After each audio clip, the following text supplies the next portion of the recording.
7 ball yer qimirlash xuddi shunaqa bo'lar ekan. Mana bu oddiy qurilish uy qurilgan ekan. Bu qanaqa moslamalarsiz yer qimirlashga qarshi mana bu gidravlik amortizatorlar qo'yilgan ekan, silindrlar. Bu salgina bo'lsa ham yer qimirlashni salgina yordam berar ekan.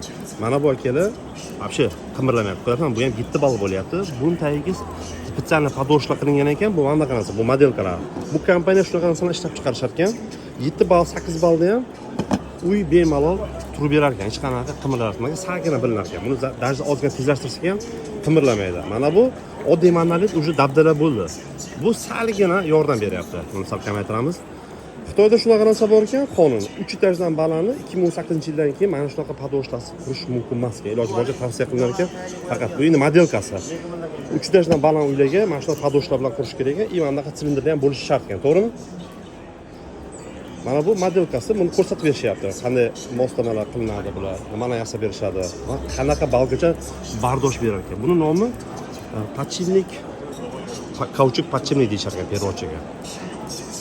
Akalar ma'lumotlar qiziq bo'lgan bo'lsa, like bosib, obuna bo'lishni chiqmasa, hammaga omad.